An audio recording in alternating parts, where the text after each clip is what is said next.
जय भीम मित्रांनो, आज आपण भारतीय संविधानाच्या प्रास्ताविकेमधील प्रत्येक शब्दाचा अर्थ समजून घेऊया.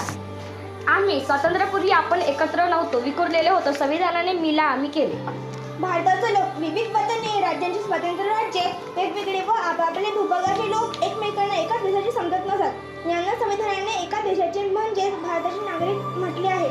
सार्वभौम, आपण आपल्या देशात आपल्याला योग्य वाटतील असे निर्णय घेण्यास स्वतंत्र आहोत. समाजवादी, आमच्या देशात गरीब आणि श्रीमंत यांच्यात मोठी दरी असणार नाही. देशाच्या संपत्तीवर सर्वांचा हक्क असेल. संपत्तीचे काही मोजक्या लोकांच्या हाती केंद्रीकरण होणार नाही याची काळजी घेतली जाईल.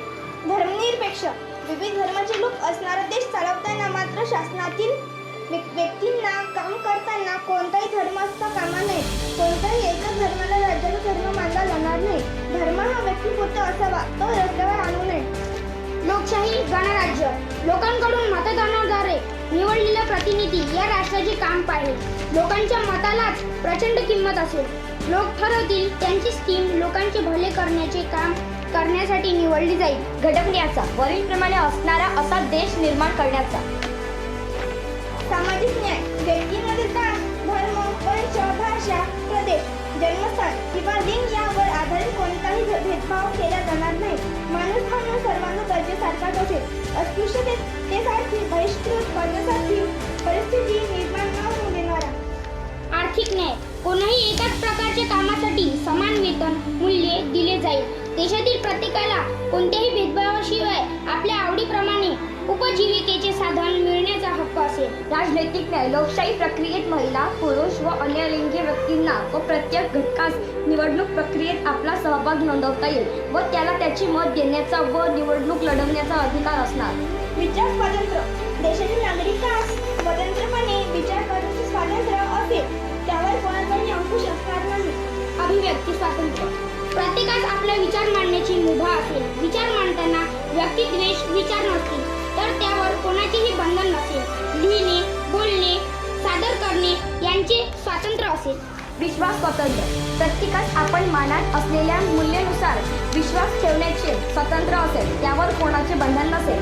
श्रद्धा व उपासना स्वातंत्र्य, प्रत्येक व्यक्ती कोणत्याही धर्मावर श्रद्धा ठेवू शकतो व त्यानुसार उपासना करू शकते. धर्मांतर करणे, धर्म स्वीकारणे व नाकारण्याचा अधिकार प्रत्येक व्यक्तीस असणार आहे. दर्जाची समानता, प्रत्येकास समान वागणूक दिली जाईल याची खात्री. त्यांचा अपमान होणार नाही अशी व्यवस्था. कोणासही आपला दर्जा उंचावण्याचा अधिकार असेल. आर्थिक, सामाजिक व इतर प्रकारच्या दर्जा उंचावताना त्या व्यक्तीस कोणीही आडकाठी करणार नाही. संधीची समान, प्रत्येक नागरिकास समान संधी व समान काम मिळेल याचे नियोजन असेल. कोणत्याही कारणाने कोणास संधीच उपलब्ध होणार नाही अशी स्थिती राहणार नाही. लोकांना आपली प्रगती साधता येईल. व्यक्तीची प्रतिष्ठा, नागरिकांना आपली प्रतिष्ठा अबाधित ठेवता येईल असे वातावरण निर्माण केले जाईल. कोणाच्याही प्रतिष्ठेस ठेच लागणार नाही याची आपण काळजी घेऊ. राष्ट्राची एकता, राज्य, भाषा, वेश तसेच राज्याची सीमावाद सामंजस्याने निकाली काढून देशांतर्गत फुटू निर्माण होणार नाही याची काळजी घेतली जाईल. राष्ट्राची एकात्मता, विविधतेने नटलेले राष्ट्र एकात्म राहायला हवे.